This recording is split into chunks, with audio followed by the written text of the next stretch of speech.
Welcome, everyone, to Laugh and Learn.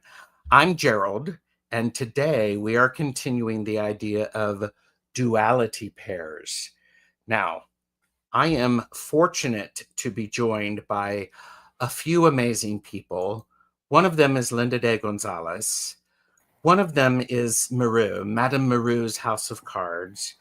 And the person who started all of this is Timy from Raven Tarot Meditation. Now I am going to do this because there we go. Right. There we go. Balance. So we've got balance.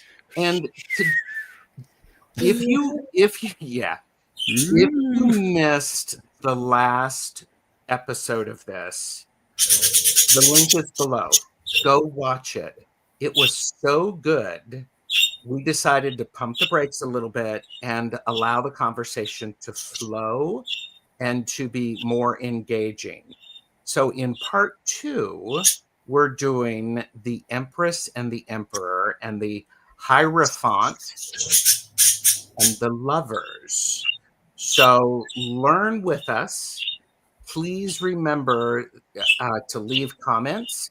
Please show your support to all of the channels, because all of those channels are Raven Tarot Meditation. We have Madame Maru's House of Cards.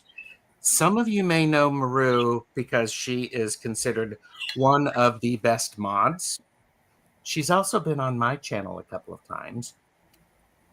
We have Linda de Gonzalez, who, and Wanda. I am Tarot Stash. Thank you for being here. Can you tell I'm a little jazzed about this? I can tell. Okay, because happy to be here. Excellent. And so we are going to be talking about duality pairs. Whilst you are contemplating duality pairs, please do that thing where you like and subscribe because it's free. Linda is fancy AF and has a membership on her channel where you can get peach farts, Wanda emojis, other things like that. I mean, I'm not that cool. You could be. I could be. Maybe that'll what happened in 2026. Maybe I need to do that. Linda and I do private readings. Maru doesn't do private readings yet. I haven't, but I'm not opposed to it. There you go. You heard it here first or second. Timy is excited to do readings, especially around this topic. I have promised Timy what we are going to do is we're going to get through the 10 duality pairs. Then we're going to do a show where we're going to do a reading in action so you can see what this looks like. Right. That being said, Timy did come on my channel and did a bit of a reading. At that point, I was very, very vague about what I wanted him to read about because I wasn't ready to talk about it. However, really, really insightful. Did I say this is for entertainment purposes only? Do not make decisions based upon what we say. Seek professional assistance. Really. Yeah. Showing your support to the channels is really easy. Like, subscribe, share the video. Links are below for you to make donations to show your support. Buy Timy's album. Yeah. Buy Timy's album. Maru even has a list of tools shopping list. So Linda's got that, and donations are there. I want to take a second and go, this is awesome. You're cut off for coffee, Gerald. No, I'm not. This is only my first cup, and it's not even done. Anna Wright is here. Hello, Anna. Madame Maru is here. Linda de Gonzalez. Beth is cooking, and backstage we were all like going, oh man, she's killing us. It's garlic chicken with potatoes, eggplant, carrots, and onions, but we have been corrected. It's garlic lemon chicken. Oh. Smell it. Baked cardamom biscotti. if she's in the mood. River has joined us. Thank you, River. Pamela Batchelor. Sounds And, very Iranian. What is the cardamom? The meal that she's making. Garlic Oh. lemon. Mediterranean, yes. Yeah, very Mediterranean. I wonder if Maru, when I head out there to look at the quilt museum and visit Beth, should I swing by and pick you up first? Absolutely. Okay. There you go. You heard it here first. Design is here. Look, One Bright Feather. Lori has joined us. Kristen Louise, hello. And by the way, I don't know if you saw the show that we did yesterday. Linda de Gonzalez, Purple Elephant, Deb H, and I did on grief and mourning. It was really good, and all of you best chatters brought it. It Yeah. was also there where we realized that Pamela and Timy get along quite well. I would not want to have them in the back seat while I'm driving. Yeah. See, it should be me, Pamela, and Selena from Essence of the Moon, yes. yeah, we would do pranks, we would do rude gestures to other people in the other cars. All that stuff would be happening. Scream out the window. There you go. Yes. Mooning. I think mooning might I was just occur. thinking that. No, just I was too. I was too. We'll sit in the back of the station wagon. You know that there's the seats that point in the other direction. We had a station wagon, and We that's did where too. I had to sit as a kid. Yeah, it's like a little roasting oven. You Yep. you get roasted back there. Irene is here. Russ Bob's. Oh no, wait a minute. Barbara. I think that's Russ Bob's Barbara. Soul Star. Hello. It's good to see you. It's Josh. Joseph IT guy. It's great to see you. I haven't seen you in a long time. Fellow So IT guy. yeah. So yeah. Beth says we can come and visit her. Yay. Cool. And don't get me started. Oh yeah, I'm totally gonna get you started. So Yeah, absolutely. so Free Spirit is here. So Timy, you had some enlightened ideas, or you had some insights from the last show. I wanted to give you an opportunity to share those. Yeah, the magic occurred again. You know, it's the magic of being honest with other people. The thing that I repeat is being honest with yourself without exception, and as a general rule, be honest with the people around you. And that's a pathway for the things that you want, need, and love to come to you naturally, rather than you chasing things that are running away from you.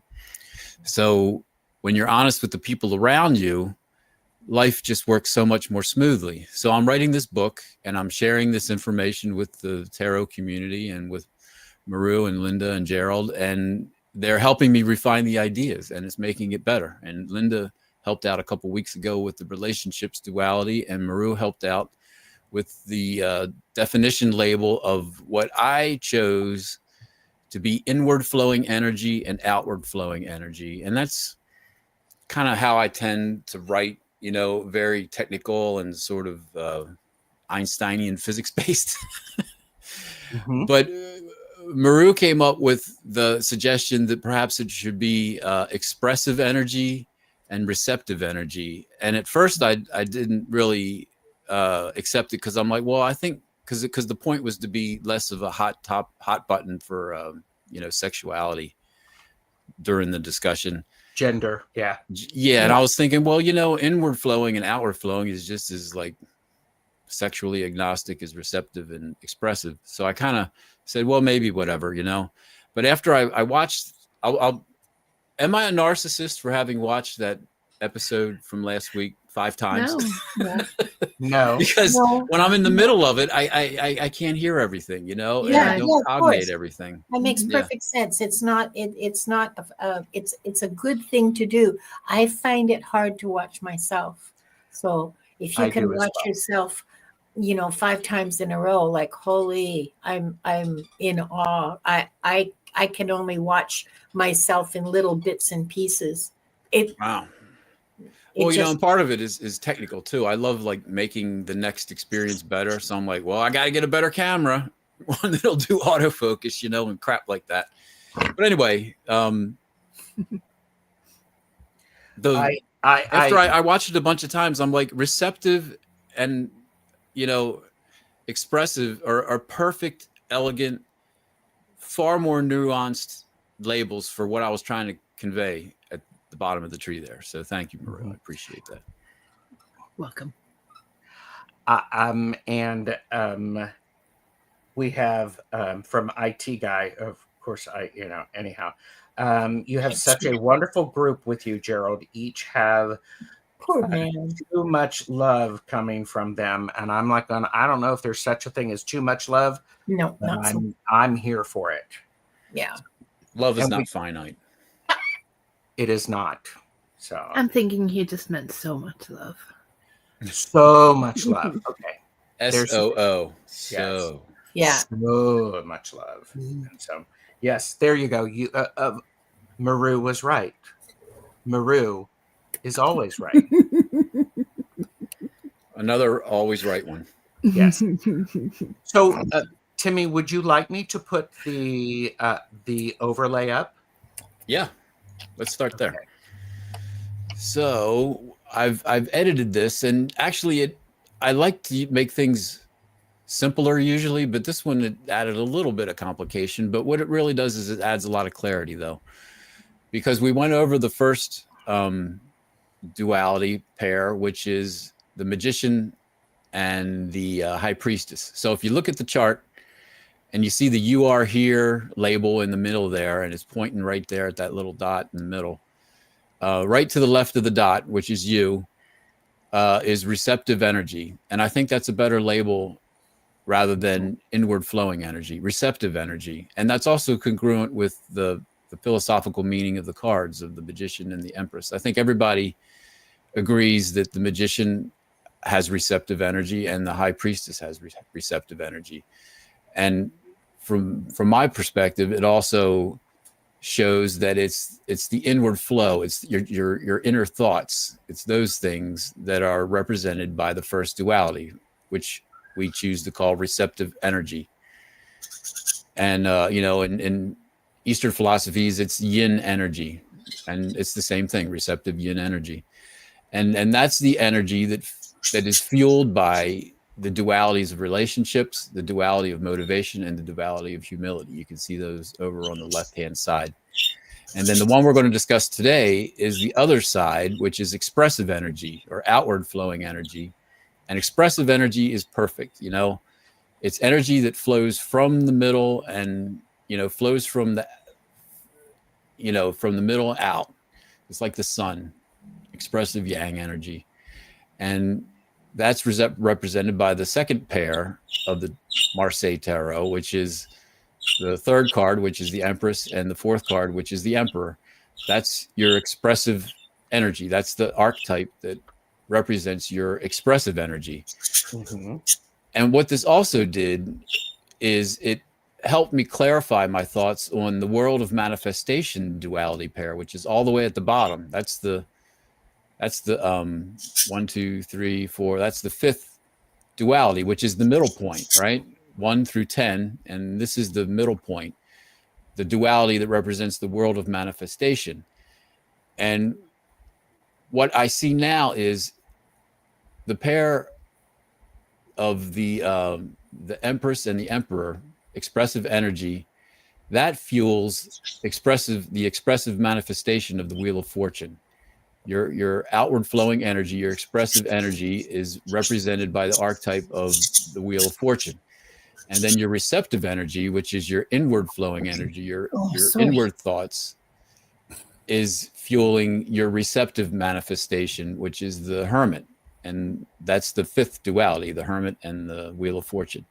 Mm-hmm. But we're going to focus on the Emperor and the Empress, which is the second duality. We did the first last week. And then we're also going to try to see if we can get to relationships, which is the third duality. So we're talking about right here. We did this one. And we had a couple of comments that were that Linda had highlighted that are important before we go forward. Sorry if you discussed this last time, but I'm interested, a bit quizzical, about Earth being assertiveness. That confuses me. I'm not sure where I put Your Earth being in so- your elements labels, you have each element with a different property next to it. I understand now. Yeah. Well, the four dualities in the middle seem to me to be special dualities, because whenever I would do self card reads using the duality interpretation, 70% of my issues, challenges fell within those four in the middle, which is relationships, assertiveness, motivation, and decisions. So I decided that perhaps those are primal dualities. And for example, relationships, which is the Hierophant and the Lovers, seem to me to represent the suit of cups, or the element of water. And the one above that, which is fire, seemed to represent the duality of motivation, which is the Hanged Man and strength. That seemed to be fire to me. And then decisions was air or swords, and then assertiveness was the earth element. And I also chose the color green for that. So to be honest with you, that's something that I've added in the last month or so, and it's something that we can discuss as a topic, because it just seemed they very neatly fit in there. The first one that I saw was relationships, and I'm like, this could be like the suit of cups, and then the other four right in the middle seemed to pretty well match up with the different elements and the different suits of the tarot, and the fact that they're all human beings. There isn't any mix of like the world of manifestation, where it's a wheel spinning with little creatures on it, versus a hermit, which is a human figure. The four in the middle, where all the action seems to be, they're all human dualities. And it seemed to me that they were special. They were different than the other six. So I added that element in there, and I thought we could discuss it. Yeah, I agree with you. I think they are different than the other six. But, when you talk about earth, to me, earth is endurance and stability. It's not expressive. It's receptive. It's Earth is supposed to be like this slow, sort of waiting. Yeah, it provides the medium for expression. So it's that in which the seeds grow and come out. Okay. It endures. It is the same. It's Taurus. How about if we looked at it as, rather than a earth element, how about if we looked at it as pentacles? Does assertiveness have anything to do with pentacles suit? Well, I think as far as why assertiveness, having an earth action happening, like it's like making your intentions real, is how I think you're meaning it. Like bringing them into existence, kind of like in a physical Possibly. way. Yeah, as I mentioned, that's a topic ripe for discussion. And I added that in there And as something to spur discussion. Yes. And Timy, on the fifth time that you rewatch the show, write that down, because I agree with you. I think it is a very opportune topic for discussion, especially because when you write the book, it's going to say the first thing you need to do is write the book, read the whole book, and then start analyzing it. So yeah, I hear you. The first thing that struck me was the suit cards, Of course, because and it seemed like, wow, this matches too. It seems like it matches, especially like decision making in swords and air seemed to match to me. Yeah, that's right. Yeah. That is I agree. That is an absolutely. And then the Hierophant and the Lovers being cups seemed natural as well. but I don't know. We're going to get We'll get there. We'll discuss it. Yeah. But why don't we do the Emperor and the Empress? Traditionally, the Hierophant is considered earth, and the Hanged Man is considered water.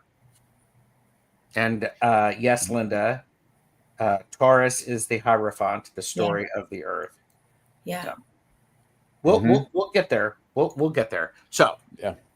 So we're looking right now at the Duality 2. Right. The Empress and the Emperor.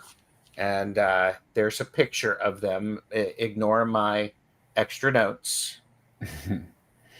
Right. He writes in books. I do. And so there was part of, as you had described it initially, outward expression versus, feminine outward expression versus masculine outward structure. The Empress nurtures, creates, and expands. The Emperor organizes, protects, and defines. Together, they suggest the interplay of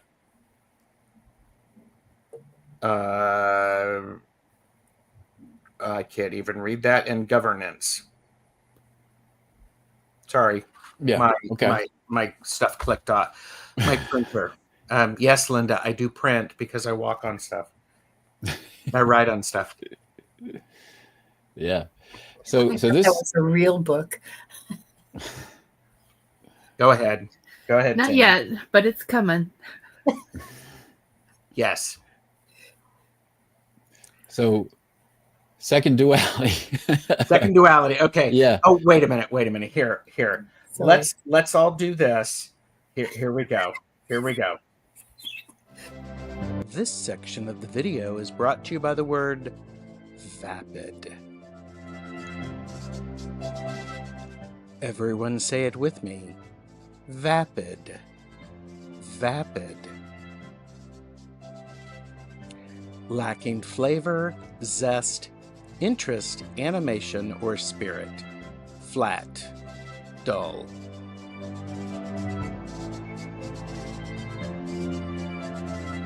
Don't be vapid. Just like, share, and subscribe to our channels. Vapid.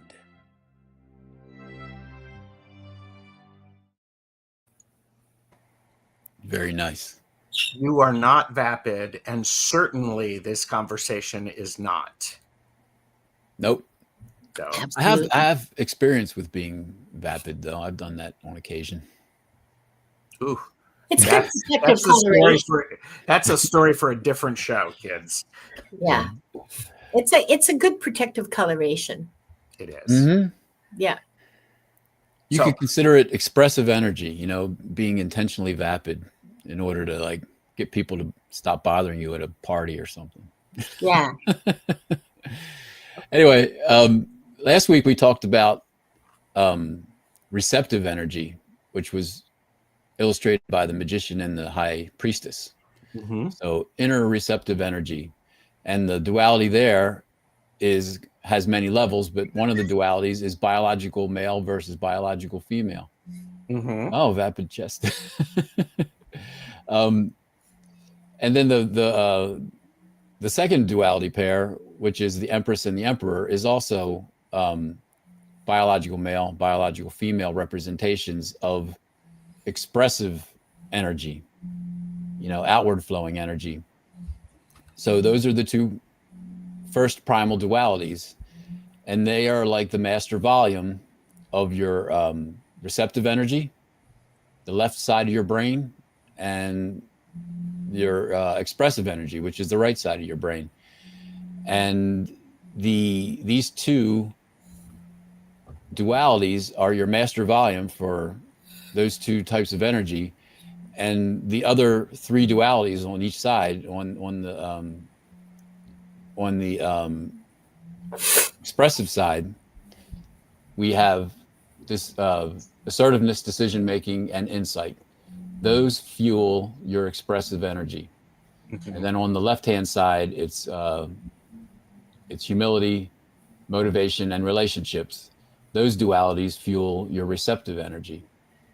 So this ironically, we're beginning with the most complicated part of the tree. After we get past these two, it gets a lot easier because then it's just a representative duality. But these two have the added complication of being, nested dualities. And also, these are the parts that address the biological male and the biological female part. And as we discussed last week, I didn't want the biological sexuality part to be the foundational part of any of this philosophy, because I don't think that that's reflective of actual real life. Sexuality is a secondary thing. I think on the level that we're discussing, on a human philosophical level, we're discussing inward flowing energy, receptive energy, versus outward flowing energy, which is expressive energy. And as Gerald mentioned last week, we're talking about dualities, which define things by extremes. So none of this is suggesting that you should be anywhere near the extremes in your life. The beauty of the whole duality interpretation is that you define the challenges in your life into one of the dualities, and then that immediately begins helping you figure out what your next right move is, and you can do card reads on that send you in the right direction. And that's how I've been using it. And to me, it's very helpful. And I think that this information has been around for centuries at the very least. But I don't think that this interpretation is either in style anymore, or it's been intentionally occulted for some reason. But it seems too obvious once you start looking at it this way. And we're having really interesting conversations with this being the topic. And what it does is it draws additional meaning from the individual cards by putting them in pairs. Yes. And I think it's really fascinating. I think for me, Empress and Emperor are a perfect pair. They are a perfect duality. Yeah. Foundationally, that is how I learned tarot. The Empress is doing all of this with it, takes control and is able to manage everything within the structure that is created by the Emperor. And the Emperor is the one who's figuring out, all right, if you think about it as a kingdom, where's my kingdom? Where are the borders? Who's in the kingdom and who is not? Where are we developing relationships outside of the kingdom? The Empress is the one who has total understanding of how everything within the kingdom works. If you think about it from a tarot card perspective, the Emperor would be the line work and the Empress would be the colors. Yes. Very nice. Perfect. And on that note, we'll move on to the next stuff.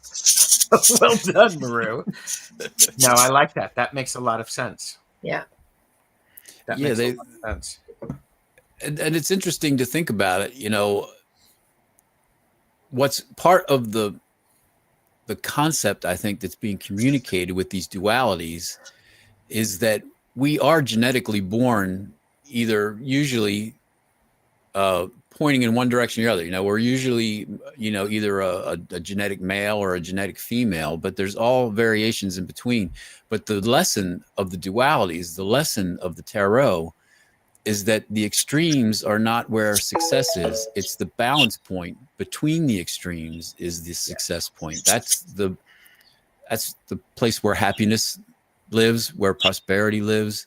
That's where it's way easier to move forward and succeed because you're on a balanced path, as opposed to starting off on the wrong foot with everything, which is the way my life used to be. And people may resonate with that. And the tarot, these duality pairs, help me do card reads because it helps me organize my thoughts, and it helps me target where the real problem is, because and it helps when you start doing card reads, either you as the self reader or as you reading for a querent or somebody reading for you as the querent, it makes you reject automatic thinking and being in a rut and always indulging the same bad habits and bedevilments. And to me, there's also an esoteric mystical element to it as well. It's tapping into our immortal root. It's tapping into our spirit. I think, we were talking in the green room before the show. Actually, it was the other group that I was, not the artist group that I'm with. They feel a change coming on, and it's informing their art. And they feel like, it's the age of Aquarius, things are changing, new things are being revealed. And I think that's the spirit side of the human race. And there's a fight between our animal side and our spirit side. It's happening right now. And the spirit side is going to win, but no win is without damage, So this is a time of, honesty is really what it is. This is a time for honesty, and it's a time for spirit, embracing our spirit, not our animal instincts. Yeah. And Pluto's here to boot our asses to make sure that that's what happens, bringing up all kinds of stuff that's been hidden. Yeah. We have a couple of comments that I want to put up. Discussion is so interesting. Feel like I'm in a master class. Boom. There we go. Thank you.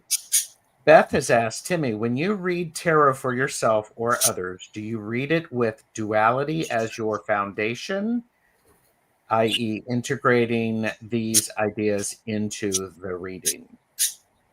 Exactly so. Yes, that's what I do. I start out discovering which duality is at hand, and there's 10 of them to choose from, and that's half the conversation, either with myself or the times when I've done a reading for someone else.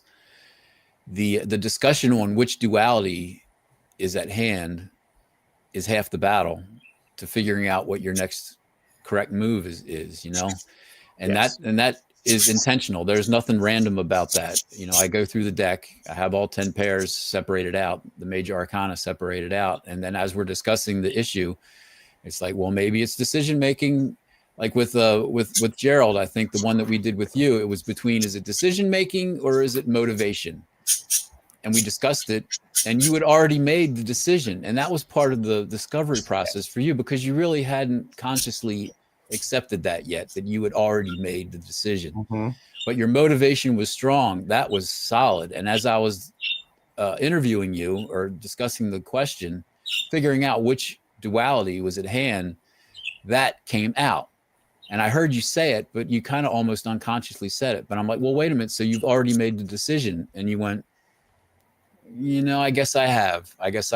And then we did the focus card, the court card that was the archetype of manifestation, the type of energy you should use for change. And it was the King of Swords, as I recall. Yep. The King of Swords we pulled. Yes.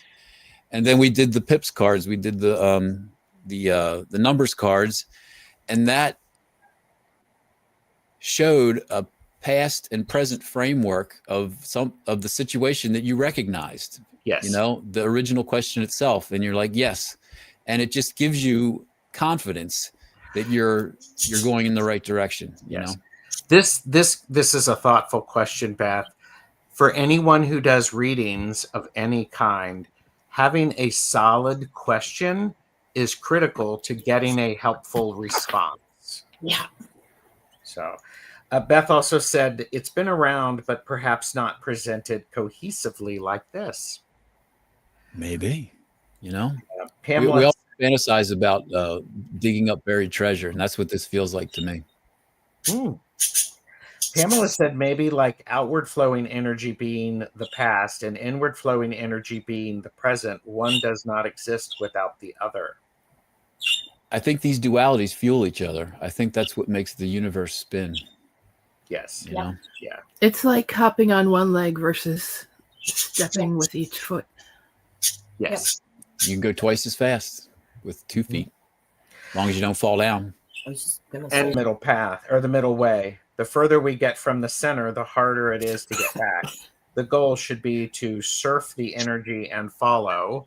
Mhm. I do think if you were always balanced, it might be a little boring. However, Safe. it is safe. There's no opportunity to learn and to refine. Mm, I have a comment. yeah. Go ahead. Imagine the progression. We strive for spiritual awakening, right? And we're on the path to spiritual awakening. And from what I'm seeing with this duality interpretation, the path to spiritual awakening is the path of balance through 10 separate dualities. And that'd be quite a flex to be able to simultaneously, in parallel, balance all 10 dualities. And perhaps that is the key that allows you to go through the portal to spiritual enlightenment. However, imagine now you're spiritual enlightened. Perhaps you're a part of the quantum field. Perhaps you're floating in bliss. What do you think might be the end point of that? It might be boredom. It might be boredom.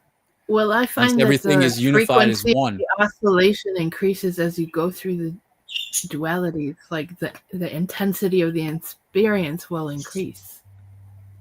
You'll have higher highs and lower lows.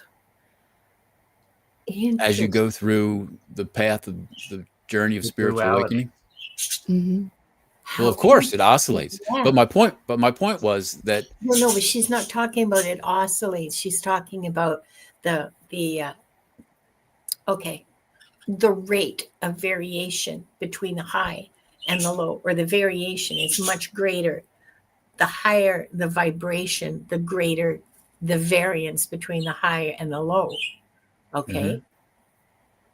The higher, so your highs are going to be really high. Your lows are going to be like the bottom of the ocean, the Marianas Trench of lows. The closer you get to enlightenment. Holy shit, that blows my mind. yeah, I agree with that 100%. I think you see lots of never discussions of people that have achieved some plateau of spiritual enlightenment, and then they become bored, and all their old friends aren't interesting anymore, and people wonder why that is. And my original point is sort of my reflections on what the beginning of life was. Perhaps everything that exists was one homogeneous one thing, everything that exists. And that might be boring, that might be bliss, but it might be boring. And then we split into two, and that created the duality universe. And now we're trying to go back to unity again. I think about that sometimes. Isn't that like the Hindu theory of the universe? Is that God got bored, so he made everything so he could experience everything? We can live in this sensual universe where we can feel. We are the universe talking to itself, learning about itself. Yeah. Once again, we can only move as fast as we all can move. Yep. Mm-hmm. Yep. Yeah. Beth has also said, in yogic terms, Dhrutya is stability and Shuka is ease. So once you find your stability, the body can open. Yeah. This is balance. Yeah. Yeah. Things accelerate in the right direction once you find that stability. You're no longer fighting yourself. See, I don't see how that's boring. That when you get to when you get to balance in all things, then you become one with everything. I just wonder about it. Burger, okay, you become one. What would with that everything. be like? Yeah, I can't see how that would be boring. I've just had so many experiences in my life where the grass was greener on the other side of the fence, and I'm like, oh, spiritual enlightenment, that would be interesting. But then I think, well, what would that really be like? Would I be floating in bliss, in nirvana, and nothing changes? I might not like that. But presumably I would be beyond. How could nothing change when you're one with everything? How could nothing change? It's all change. Mind blown. Because we exist in time. Things are changing every moment. Yes. Yes. On purpose. That's the key.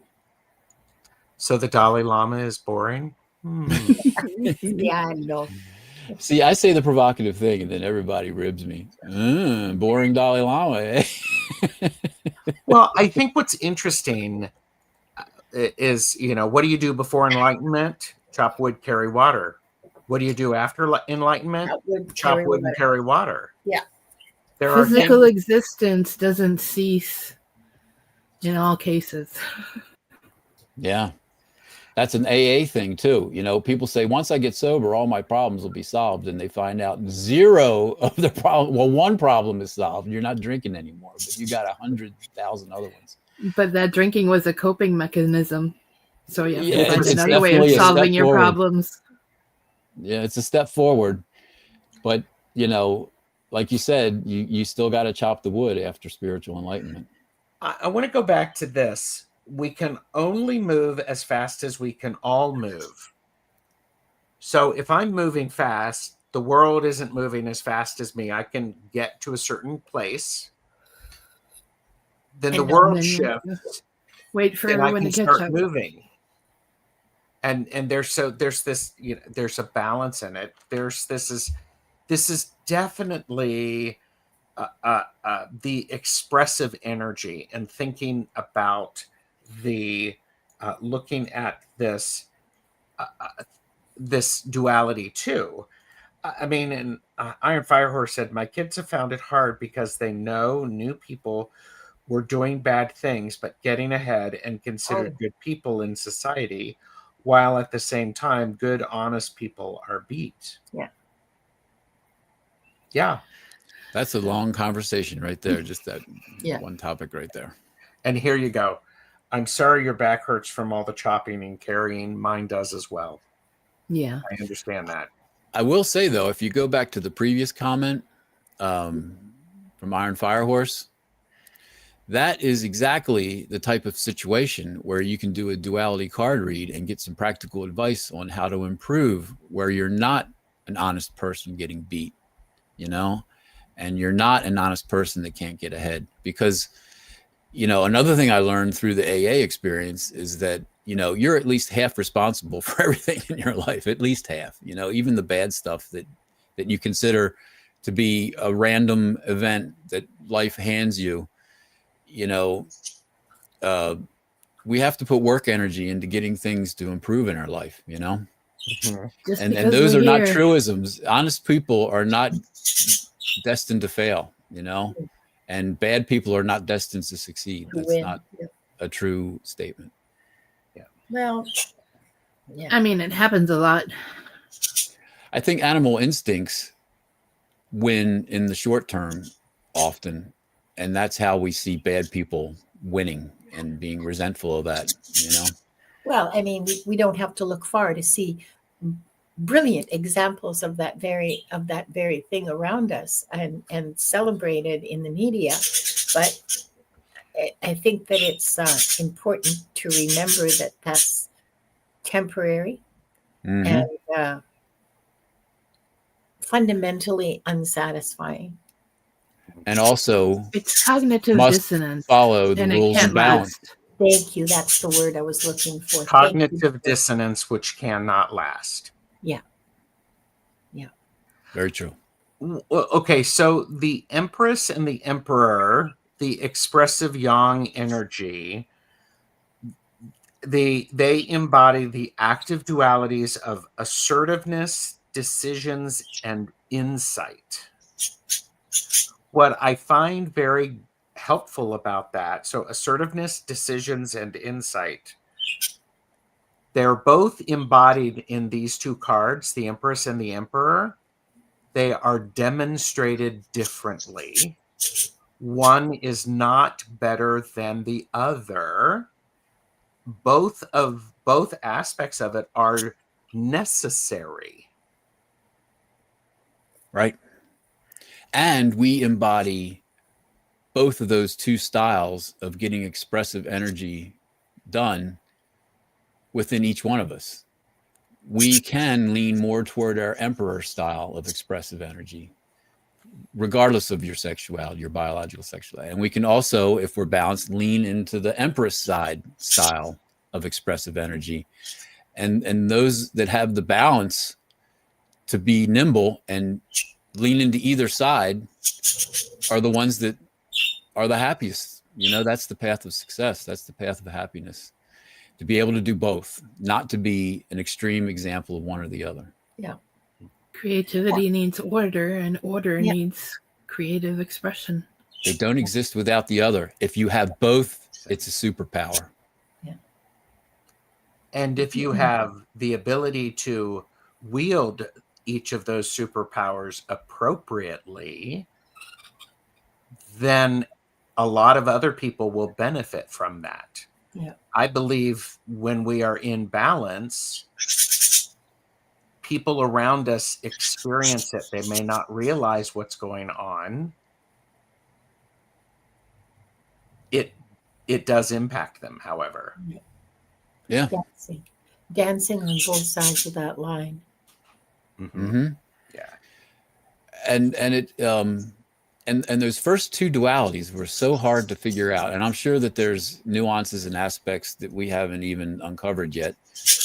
But that's all new philosophy for me. You know, I was taught that I was born a guy and I am supposed to do guy things, and I think like a guy, and I'll die a guy, and it's real important to be a guy.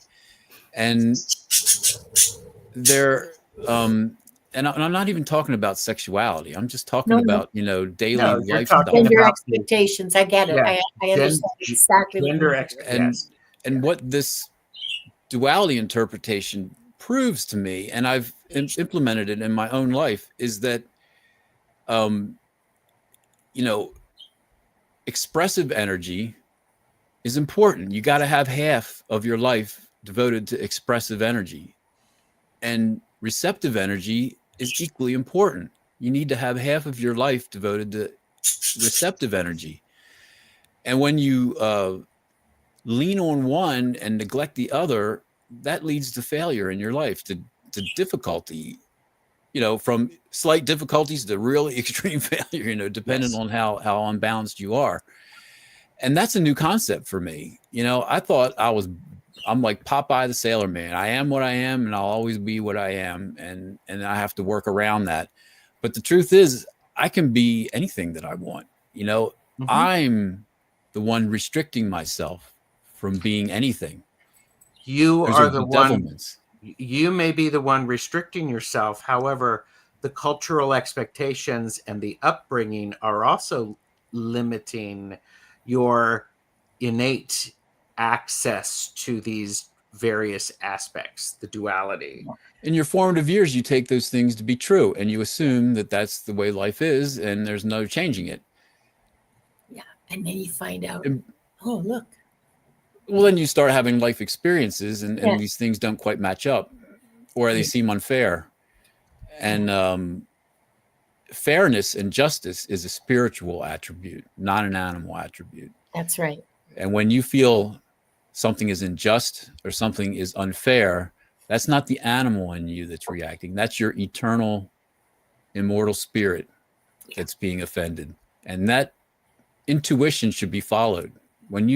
That's how we know when things are wrong. You know, you see somebody abusing a dog when you're young, and it makes you feel horrible. That's not something that you learned from your parents. You know, that's something that's inside of you already. That's your immortal spiritual side. I need to put this up. Pamela says men have a much more difficult time expressing their feminine sides in society than women. That is absolutely true. Yeah.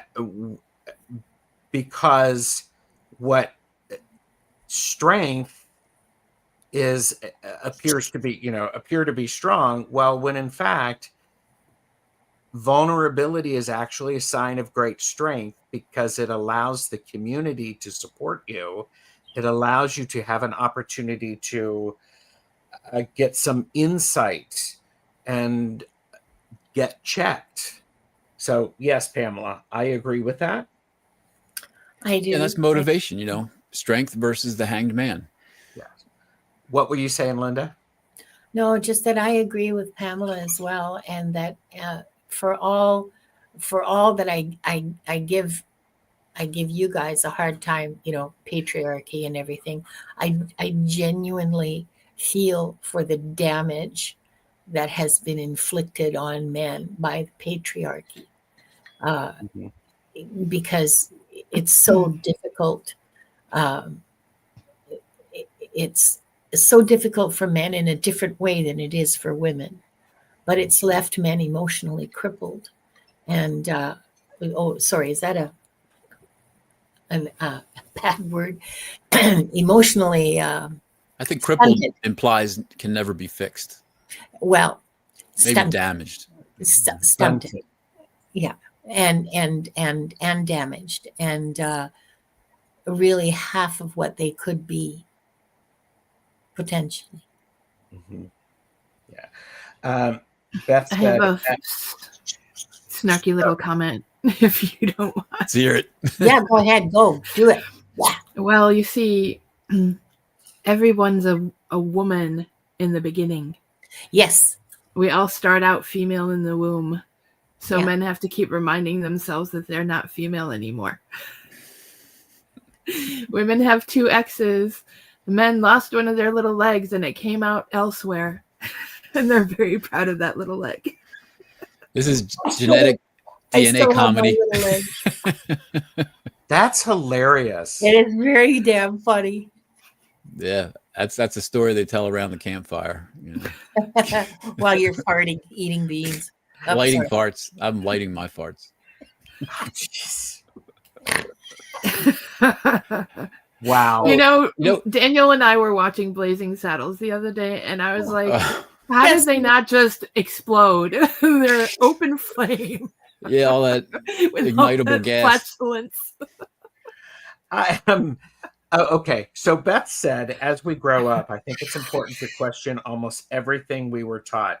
Yeah. Doesn't mean it's all not working, but a lot of it is projected or political BS. And usually that's done when you're a teenager. Those are the rebellious years, right? When you just say, the heck with everything, and this is all bullshit, and you know, you're out march, well, at least in the 70s anyway. No, it's yeah, that's what the teenage years are for, is to examine everything you were taught. Exactly. Yeah. You have to figure out who you are outside of the family unit and what your parents have said. Pamela said the patriarchy is hard on women and men. I feel very sorry for all of us who have been judged and hurt by the patriarchy. Yeah. And that's a good point, Pamela. I think women are even better at expressing their masculine energies than men are expressing their female. Well, and maybe not a perfect example, but a simple example of this is there was outrage when women started wearing trousers. But it didn't last very long, and women kept wearing trousers, and eventually it died off. For men to wear skirts when they're not Scottish and it's a kilt, for men to wear skirts or robes or dresses, that's punished a lot more by men and women alike. Social punishment, a lot more. Yes. Oh, yes. I like this thought from Pamela. We are all on the duality slide, just simply being human. Yeah, and I like what Beth has to say too. Yeah, teenagers. It's an automatic rebellion. It's absolutely without thought. It's just automatic. You know, it's a reflex. It's not thought out at all. Yeah, teenagers rebel without thought for the most part. Questioning should be a lifelong process because we add life experience and wisdom to the mix. Yeah. Which goes back to that idea of chop wood, carry water. Yeah. Are we still chopping wood and carrying water the same way when we first started? Goodness, I hope not. Get a better axe and a bigger bucket. And sharpen that axe. Yes. Yeah. Linda, we can thank Coco Chanel for getting women out of corsets. Yeah. She had her good points. Yeah, she she did have was. her good points. Yeah. And Jersey knits was another one. Yes. I have a comment I'm to sorry, make also about the plain physics of when you oppress and suppress, it causes eventually an explosion. So I think that's why women have more expression of the things that they've been denied for so long. Yeah. Hmm. Yeah. Okay. Yeah, because men don't really acknowledge that denial of their own Yeah, they think receptivity. they're in charge. Yeah. Well, yeah, because the benefits are there, right? Like they get the benefits from whatever, from the system that hurts them. Mm-hmm. Yeah. The patriarchy hurts all of us because it's not real life for anyone. That's right. Benefits or no benefits. It's But not. I remember last week, though, I forget who mentioned it, but they said that the younger generation is less extreme than my generation is about sexual roles. Mm-hmm. And in my generation, I'm the last of the boomers. I was born in 1964. I think 65 is the last of the boomers. And there's like 3 generations after me. And, the latest generation, they've been, I don't know what the word would be. I mean, their opinions have been tempered by time. I think the culture is slowly changing back to a more balanced direction, and like you said, Maru, the reaction of female rights in general is the pendulum swinging back in the other direction because 100 years ago women were really repressed. I mean, you couldn't vote, you couldn't own property, it was very medieval. Yeah. Now the pendulum's swimming in the other direction. Yeah. I think teenagers today, like kids who are teenagers now at the present moment who are in high school, apparently they're much more androgynous.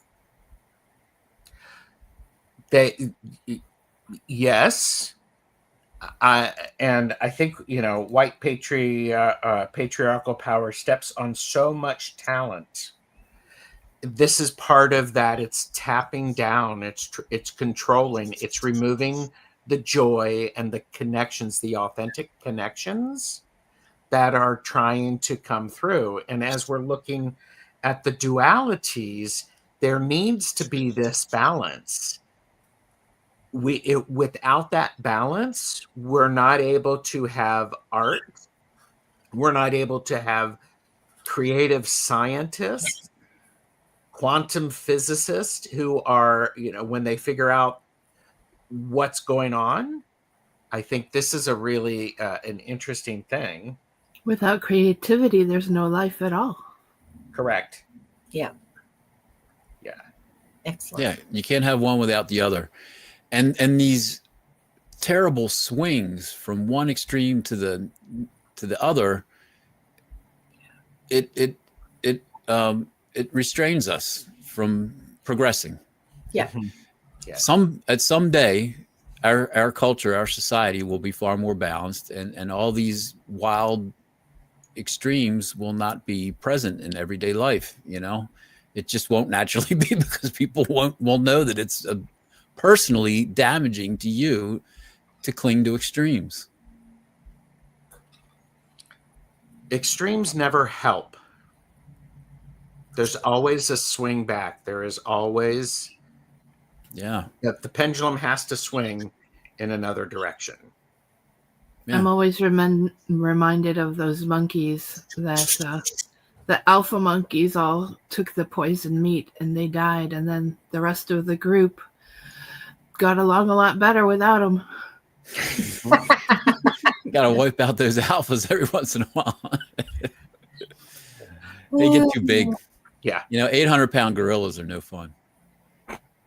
I do think what's interesting, you want to put that up?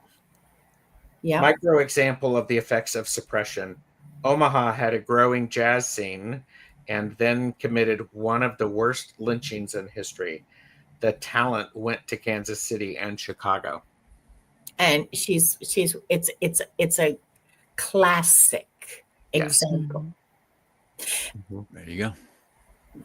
brain drain.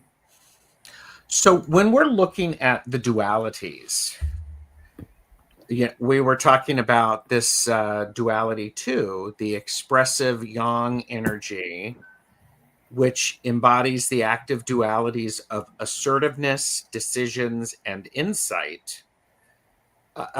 The assertive is pushing forward to meet obstacles. It is decisive, making choices that bring order and structure, that help us find the balance. It is insightful, acting upon a clear vision of what is to be. Their combined energy is what allows potential to become a concrete reality. This active outward flow is how free will moves from an internal concept to a tangible force in the world. In case you're wondering where this comes from, it comes from the book that Timy is writing. Yeah. That's Me and why my we're here. handy AI assistant. Much more eloquent than me, but all the information comes from me. AI suck at original thought. Yeah, honest no, with you. it's very good at polishing and organizing what you want to put together, and then you just go through and edit it, to suit. So there's this, we go back to this idea of duality. The expressive energy, the expressive yang energy. It's, is it Empress? Is it Emperor? It don't matter. I'm going to say that again for those of you who are in the back of the theater. It doesn't matter which one it is. Both need to exist. They have to be in balance. Because if we are too too assertive in one side of it, if I'm out there, for this idea of the emperor going with the kingdom thing, going out and spending time outside of the kingdom could actually implode, Collapse. Yeah. and collapse. That's why there has to be this delicate balance. It doesn't matter who is going out and creating that structure or the foundations. It doesn't matter who is managing the contents of that environment. What matters is that both are being done in balance and in union to have this clear vision of where they want to go. And add to that the balance between your expressive energy, the Emperor and Empress, should be balanced with your receptive energy, represented by the Magician and the High Priestess. You shouldn't only engage in expressive energy stuff. Correct. Making decisions, asserting yourself and gathering insight, gathering war information so you can succeed again. If you only do that, that's a path to failure. Half of the time you have to be balanced with receptive energy, because if you engage in assertiveness without thinking of the relationships that are going to be affected, then your outcome will be it'll be an outcome that you don't plan on. It'll be a failure of an outcome. And that's one of the things with the dualities in the elemental part in the middle. Relationships are directly across from assertiveness. Motivation is directly across from decisions. The one informs the other. The receptive energy is the beginning of the thought. How are my relationships going to be affected when I assert myself in this particular way? They go hand in hand, and so do expressive energy, Emperor and Empress, versus receptive energy, Magician and High Priestess. I have a perfect example of a fail. The Texas State Fair. I saw a video on it. They built this huge structure and nobody's there. It's empty of life because the thing that would have brought people in was out of reach. The food was too expensive. The tickets, the parking, it's all too expensive, and people aren't showing up. Oh, yeah. It's a real life example. Mm-hmm. Right. There's no reception. There's no, drawing in. You have to give people a reason to want to show up. Yeah. That's a perfect example of pushing too far on one extreme. It's like whoever put that show together was not thinking about the reason why people would be there in the first place, which is to have fun in in an inexpensive way and, hang out. Let's bring a whole family, let's bring all 10 of us, Yeah, because they're supposed to be for family, aren't they? Yeah. Instead, somebody said, it's going to be the biggest thing ever. We're going to build a whole brand new building and it's going to cost $1 jillion. So we'll make that up by just charging $150 per ticket, and fail. Yes. Which again goes to the idea of there has to be a balance. It could have been a very successful show. It could have been a great draw if these other things had been recalled and remembered. So, right. Lack of insight, bad decision making, asserting yourself in an unbalanced way equals the Texas State Fair. Irene says, when do you think your book will be available, Tim? Oh, I wish it was available tomorrow, but we have to really go through all the duality pairs at least. And I'm really learning so much by going through this with this group. I really don't want to finalize anything because my ideas keep being refined. Well, that's the whole point. I mean, good. Maybe beginning of next year, that might be a possibility. Finish your thought, Linda. It's a very good, that is the point. Yeah, well, I thought so. I thought that was the point of us doing this, was to help you refine your ideas about this book so that the book would be as good as you could possibly make it. Exactly. Yeah. Exactly. Practical, so I'm in no not hurry. Just theoretical. Huh? What's Sorry? that? I said practical, not just theoretical. Yeah. Mm-hmm. Yes. Yeah, theory is really nice, but practice is where it's at. I believe the same will happen to AI at some point. What? Yes, it will. What will the balance? Happen? Oh, the balance. Yeah. Yep. Absolutely. So, guess what, kids? This is available as a podcast because you're going to be wanting to listen to this. We got through pair number 2, not pair number 2 and 3. So part 3 is going to be happening next week, to which we will talk about the Hierophant and the Lovers. Color me a surprise. Conversation. It's going to be a good one. That would be intimate relationships of the lovers versus broad social relationships illustrated by the Hierophant. And Linda's nuance that intimate relationships does not mean sexual relationships. It could mean intellectual, intimate relationships. And that was something that escaped me, but that needed to be reflected. Oh, yeah. So, yeah. Beth said, Timmy, you, like all of us, will be refining your thoughts about this for a long time.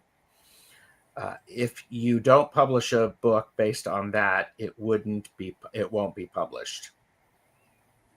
Yeah. Well, I'm hoping to publish it in a reasonable period of time.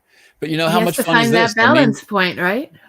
Yeah. Yes. Before you buy the book, you can watch the podcast and your chats will possibly spur a conversation that'll be included in the book.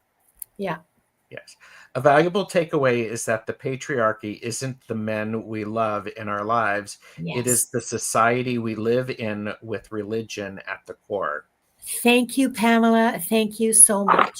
Yes, absolutely. It's the society we live in. It's the religion. It's the defined roles and the expectations. Yeah. It's so true. It's so true, Pamela.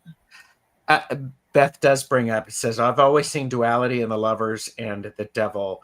And boy, these are what Timy has set up is one way of looking at this.